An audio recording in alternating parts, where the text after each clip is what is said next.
انہوں نے کہا کہ میں اللہ کو گواہ بناتا ہوں،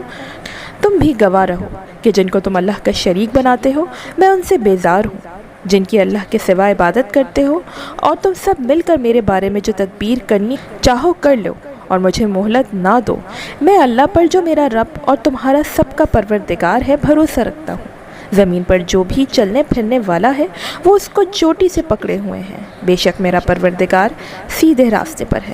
اگر تم روگردانی کرو تو جو پیغام میرے ہاتھ تمہاری طرف بھیجا گیا وہ میں نے تمہیں پہنچا دیا ہے، اور میرا پروردگار تمہاری جگہ اور لوگوں کو لا بسائے گا، اور تم اللہ کا کچھ بھی نقصان نہیں کر سکتے۔ میرا پروردگار تو ہر چیز پر نگہباں ہے۔ اور جب ہمارا حکم عذاب آ پہنچا تو ہم نے ہود کو اور جو لوگ ان کے ساتھ ایمان لانے والے تھے ان کو اپنی مہربانی سے بچا لیا اور انہیں عذاب شدید سے نجات دی۔ یہ وہ لوگ ہیں جنہوں نے اللہ کی نشانیوں سے انکار کیا اور اس کے پیغمبروں کی نافرمانی کی، اور ہر متکبر و سرکش کا کہا مانا، تو اس دنیا میں بھی لعنت ان کے پیچھے لگی رہی اور قیامت کے دن بھی لگی رہے گی۔ دیکھو آپ نے اپنے پروردگار سے کفر کیا، اور سن رکھو ہود کی قوم عاد پر پھٹکار ہے۔ دوستو، روایات بتاتی ہیں کہ حضرت ہود علیہ السلام امانت داری، مخلصی اور توکل جیسے بڑے اور اعلیٰ اوصاف کے مالک تھے۔ دوستوں، یہ تھا مختصر تعارف اور تذکرہ حضرت ہود علیہ السلام کا۔ آئیے اب قوم عاد کا پس منظر آپ کو بتاتے ہیں۔ روایات بتاتی ہیں کہ طوفان نوح ختم ہونے کے بعد حضرت نوح علیہ السلام کشتی میں سوار دیگر مسلمان جو بھی پہاڑ پر اترے اور قریبی علاقے میں ایک بستی قائم کر کے اس میں رہنا شروع کر دیا۔ یہاں صرف حضرت نوح علیہ السلام کی اولاد کا سلسلہ آگے بڑھا، جبکہ بقیہ مسلمانوں سے کوئی نسل آگے نہیں چلی۔ اللہ نے اولاد نوح علیہ السلام میں برکت دی اور گزرتے وقت کے ساتھ ساتھ آپ کی نسل مبارک میں اضافہ ہوتا گیا۔ جب ان کی تعداد بڑھی تو یہ مختلف قوموں اور قبیلوں میں تقسیم ہو کر دور دراز علاقوں میں پھیل گئے۔ انہی میں سے ایک قبیلہ جنوب کی جانب متوجہ ہوا اور جزیرہ عرب کے جنوبی طرف یمن کے ریتیلے ٹیلے والے علاقے احقاف میں قیام پذیر ہو گیا۔ یہ قبیلہ اپنے بادشاہ عاد کی نسبت سے قوم عاد کے نام سے مشہور ہوا۔ روایات بتاتی ہیں کہ قوم عاد پر اللہ تعالیٰ کے بڑے انعامات تھے۔ اللہ نے قوم عاد کو سلطنت دی اور بدنی قوت بھی وافر عطا فرمائی۔ شداد بن عاد جیسا بڑا بادشاہ انہی میں سے ہوا، اور جسمانی اعتبار سے یہ لوگ انتہائی صحت مند، قوی و توانا، لمبے قد والے اور بڑے بھاری ڈیل ڈول والے تھے۔ ان کے خط کاٹ سے متعلق قرآن کریم کی سورہ فجر میں ارشاد باری تعالیٰ ہے کہ جو اہل علم تھے اور بڑے بڑے ستونوں کی طرح دراز قد اور اونچے محلات والے تھے، جن کا مثل دنیا کے ملکوں میں کوئی بھی پیدا نہیں کیا گیا۔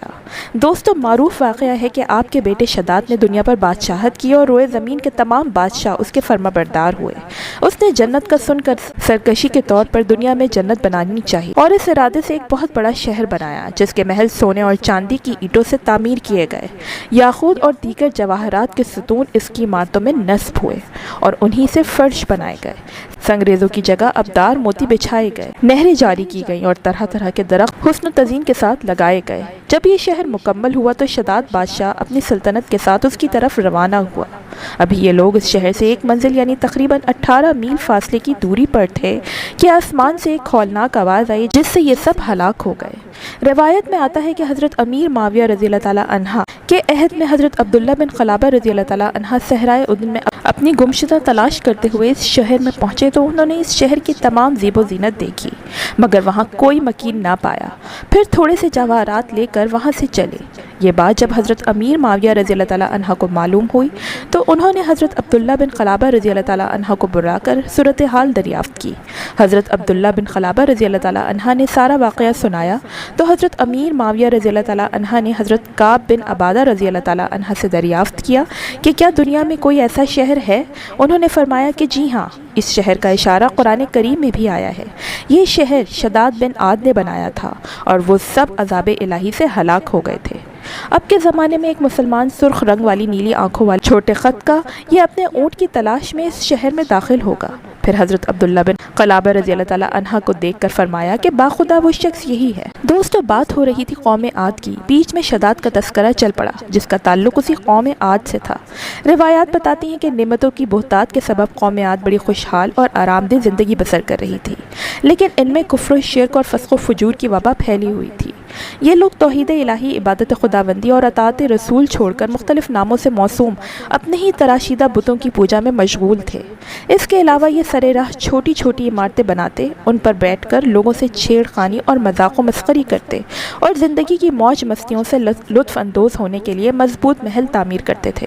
ان کے طرز عمل سے یہ لگتا تھا کہ جیسے انہیں کبھی مرنا ہی نہیں۔ پہلے قوم عاد نے توحید و رسالت اور ایمان و ہدایت سے دوری اختیار کی اور ایک عرصے تک بت پرستی، کفر و شرک، گمراہی اور سرکشی، فسق و فجور اور غفلت و جہالت میں مبتلا رہے۔ ان کی ہدایت و رہنمائی کے لیے اللہ نے انہی کی قوم سے حضرت ہود علیہ السلام کو اپنا رسول بنا کر بھیجا۔ حضرت ہود علیہ السلام کی بعثت کے حوالے سے قرآن کریم کی سورہ اعراف میں ارشاد ہے، اور ہم نے قوم عاد کی طرف ان کے بھائی ہود علیہ السلام کو بھیجا۔ انہوں نے کہا کہ اے میری قوم، تم اللہ کی عبادت کیا کرو، اس کے سوا کوئی تمہارا معبود نہیں، کیا تم پرہیزگار نہیں بنتے؟ روایات میں آتا ہے کہ حضرت ہود علیہ السلام کی دعوت حق سن کر قوم عاد کے کافر سرداروں نے کہا کہ ہماری نگاہوں میں آپ سراسر حماقت کا شکار لگتے ہیں، کیونکہ آپ اپنے باپ دادا کے دین کی بجائے دوسرے دین کو مانتے ہیں، اور ہم آپ کے دعوت رسالت کو سچا نہیں سمجھتے۔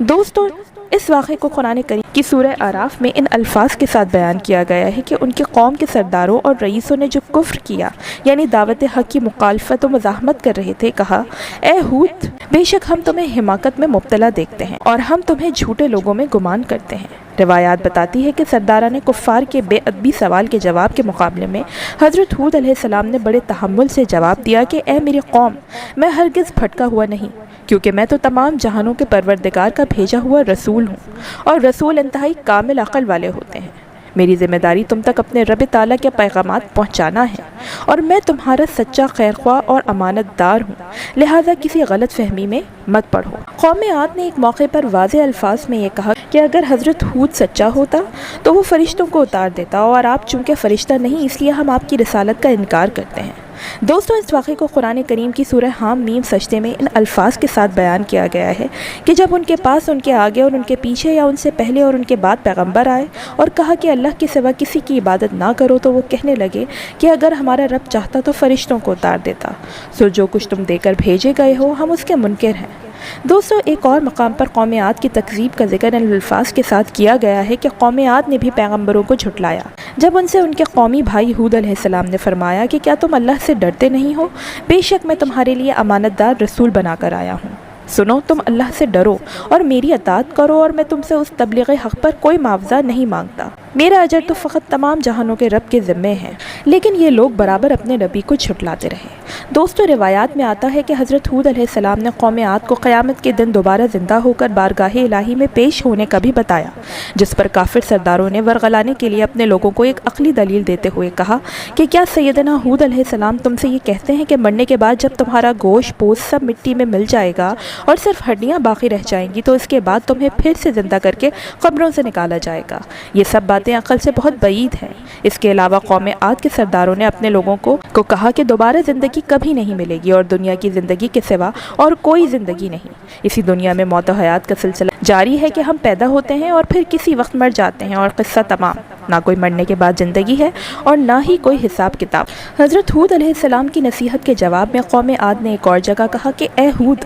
کیا آپ ہمارے پاس اس لیے آئے ہو کہ ہم سے ہمارے بتوں کی پوجا چھڑوا کر ہمیں اپنے دین کی طرف پھیر لو؟ ایسا تو ہرگز نہیں ہو سکتا۔ ہاں، آپ نے جس عذاب کی ہمیں وعید سنائی ہے، اگر آپ سچے ہیں تو ہم پر وہ عذاب لے آئیں۔ دوستوں، اس واقعے کو قرآن کریم کی سورہ احقاف میں یوں بیان کیا گیا ہے کہ وہ کہنے لگے کہ اس لیے آئے ہیں کہ ہمیں ہمارے معبودوں سے برگزشتہ کر دیں، بس وہ عذاب لے آئیں جس سے ہمیں ڈرا رہے ہیں، اگر آپ سچوں میں سے ہیں۔ اس کے جواب میں سیدنا ہود علیہ السلام نے قوم عاد سے فرمایا کہ عذاب اترنے کا علم تو صرف اللہ ہی کو ہے، اور وہی اس کے مقررہ وقت پر نازل فرمائے گا۔ میری ذمہ داری یہ ہے کہ احکام الہی تم تک پہنچا دوں، اس کے باوجود تم عذاب کا مطالبہ کر رہے ہو تو میرے حساب سے تم لوگ جلدی کر رہے ہو، مجھ سے اپنی مصیبت و عذاب کا مطالبہ کر رہے ہو۔ دوستو، یہ تھا تذکرہ قوم عاد کی ہٹ دھرمی اور ان کے تکبر و غرور کا۔ اب تذکرہ کرتے ہیں حضرت ہود علیہ السلام کی قوم عاد کے خلاف دعا اور اس کی قبولیت کا۔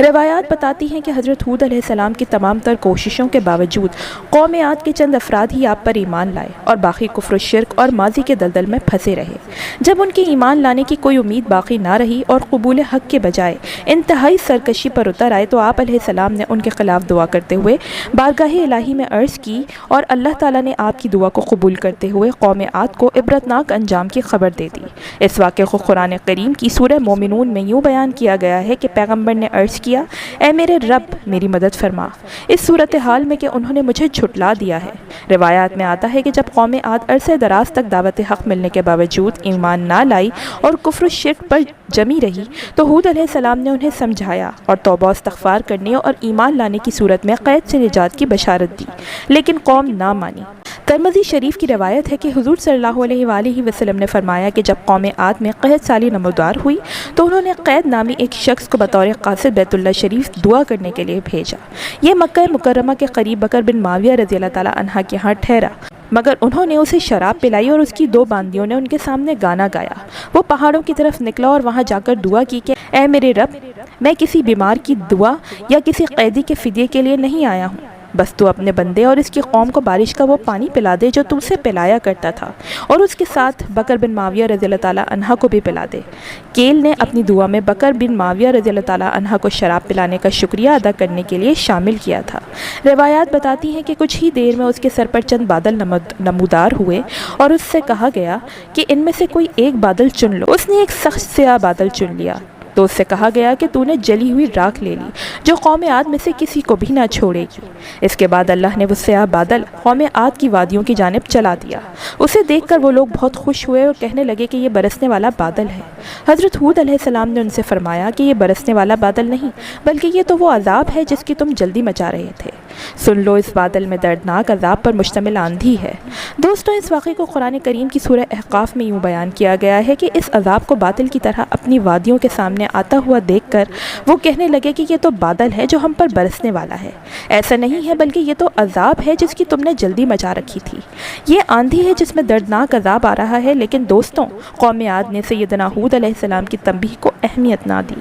اور اپنی توجہ بادل کی طرف رکھی اور اس خوش فہمی میں رہے کہ یہ انہیں سیراب کرے گا۔ اس ہولناک طوفان کی لپیٹ میں جو چیز بھی آتی وہ تباہی و بربادی کا عبرت نشان بن جاتی۔ یہ آندھی 7 راتیں اور 8 دن لگاتار چلتی رہیں اور جب ختم ہوئی تو قوم عاد کے خالی مکان ہی نظر آ رہے تھے، جبکہ تمام کفار نیست و نابود ہو کر فنا کے گھاٹ اتر چکے تھے۔ دوستوں، اس ہولناک عذاب کا حال قرآن کریم میں یوں بیان کیا گیا ہے کہ سچے وعدے کے مطابق انہیں خوفناک آواز نے آ پکڑا اور ظالم قوم کے لیے ہماری رحمت سے دوری و محرومی ہے اور قوم عاد کی ہلاکت میں بھی نشانی ہے، جبکہ ہم نے ان پر بے خیر و برکت ہوا بھیجی، وہ جس چیز پر بھی گزرتی تھی اسے ریزہ ریزہ کیے بغیر نہیں چھوڑتی تھی۔ دوستوں، روایات بتاتی ہیں کہ اللہ نے حضرت ہود علیہ السلام اور اہل ایمان کو اپنی رحمت سے اس ہولناک عذاب سے محفوظ رکھا، اور جیسے ہی اللہ تعالیٰ نے مسلمانوں کو دنیا کے عذاب سے بچایا، ایسے ہی اپنی رحمت کے صدقے آخرت کے سخت عذاب سے بھی محفوظ رکھے گا۔ دوستوں، یاد رہے کہ قوم عاد کا ہولناک انجام اپنے اندر نصیحت و عبرت کے بے شمار درس لیے ہوئے ہیں۔ جب اس قوم کی اکثریت رب تعالیٰ کی نافرمانیوں پر تل گئی اور کسی بھی قسم کی واضح تسکین قبول کرنے سے انکار کر دیا، بلکہ سمجھانے والوں کا مذاق اڑانے اور خدائی احکام کے جھٹلانے کو اپنا وتیرہ بنا لیا، تو عذاب الہی کا ایسا کوڑا برسا کہ جس نے ان کا نام و نشان مٹا کر رکھ دیا۔ اللہ نے اس واقعے کو قرآن کریم میں کئی جگہ پر صراحت سے بیان فرمایا ہے۔ سورہ ہود میں ارشاد باری تعالیٰ ہے، اور یہ قوم عاد ہے جنہوں نے اپنے رب کی آیتوں کا انکار کیا اور اپنے رسولوں کی نافرمانی کی اور ہر جابر و متکبر دشمن حق کے حکم کی پیروی کی، اور اس دنیا میں بھی ان کے پیچھے لعنت لگا دی گئی اور قیامت کے دن بھی لگی رہے گی۔ یاد رکھو کہ اس سے پہلے قوم نوح کو بھی ہلاک کی، بے شک وہ بڑے ظالم اور بڑے ہی سرکش تھے، اور قوم لوط کی الٹی ہوئی بستیوں کو اوپر اٹھا کر اس نے نیچے دے پٹکا، بس ان کو ڈھانپ لیا جس نے ڈھانپ لیا، یعنی پھر ان پر پتھروں کی بارش کر دی۔ سو اے انسان، تو اپنے پروردگار کی کن کن نعمتوں کا شکر ادا کرے گا۔ دوستو، یہ تھا تفصیلی تذکرہ قوم ہود پر اللہ کے عذاب کا۔ اس قوم پر عذاب کے بعد ہود علیہ السلام کہاں تشریف لے گئے، آپ علیہ السلام نے کتنی عمر پائی اور علیہ السلام کی قبر مبارک کہاں ہے، یہ بھی آپ کو بتائیں گے، لیکن اس سے پہلے آپ کو چند احادیث بتاتے ہیں جن میں حضرت ہود علیہ السلام کا تذکرہ موجود ہے۔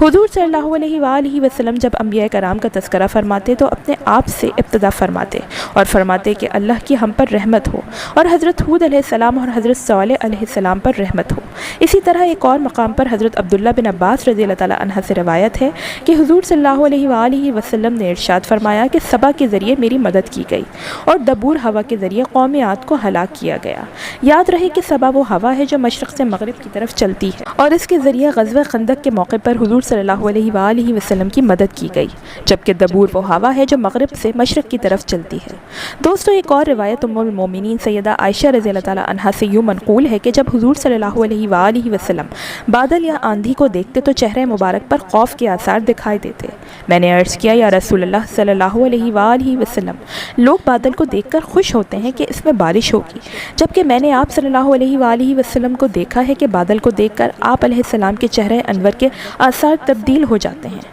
نبی پاک صلی اللہ علیہ وآلہ وسلم نے ارشاد فرمایا کہ اے عائشہ رضی اللہ تعالیٰ عنہا، میں اس بات سے بے خوف نہیں ہوں کہ اس بادل میں عذاب ہو۔ ایک قوم تھی جس کو آندھی کا عذاب دیا گیا، اور ایک قوم نے عذاب دیکھ کر کہا تھا کہ یہ ہمیں بارش دینے والا بادل ہے۔ اسی طرح ایک اور روایت میں ہے کہ جب تیز ہوا چلتی تو رسول اللہ صلی اللہ علیہ وآلہ وسلم عرض کرتے کہ یا اللہ، میں تجھ سے ہوا کی خیر اور جو اس ہوا میں ہے اس کی خیر، اور جس چیز کے ساتھ یہ ہوا بھیجی گئی ہے اس کی خیر مانگتا ہوں، اور ہوا کی شر اور جو اس میں ہے اس کی شر، اور جس چیز کے ساتھ ہوا بھیجی گئی اس کے شر سے تیری پناہ مانگتا ہوں۔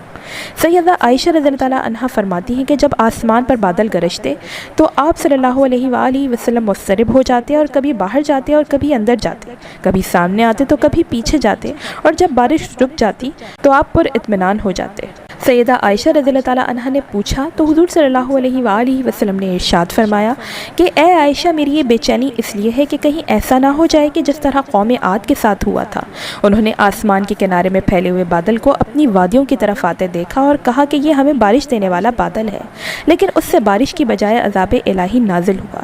دوستو، روایات بتاتی ہیں کہ قوم عاد کی ہلاکت کے بعد حضرت ہود علیہ السلام اہل ایمان کے ساتھ مکہ مکرمہ تشریف لے آئے اور آخر عمر مبارک تک وہیں مقیم رہے۔ ایک روایت کے مطابق دیگر انبیاء کرام علیہ السلام کا بھی یہی طریق رہا کہ جب انبیاء کرام میں سے کسی نبی کی امت ہلاک ہو جاتی تو وہ نبی علیہ السلام اور ان کے پیروکار مکہ مکرمہ تشریف لے آتے اور باقی زندگی یہی عبادت الہی کرتے یہاں تک کہ ان کا انتقال ہو جاتا۔ چنانچہ مکہ مکرمہ میں حضرت نوح علیہ السلام، حضرت ہود علیہ السلام، حضرت صالح علیہ السلام اور حضرت شعیب علیہ السلام کا وصال پاک ہوا، اور ان کی قبریں بھی زمزم اور حجر اسود کے درمیان ہیں۔ حضرت ہود علیہ السلام کی عمر مبارک کے حوالے سے کئی اقوال ہیں کہ آپ کی عمر مبارک 400 یا 460 سال تھی۔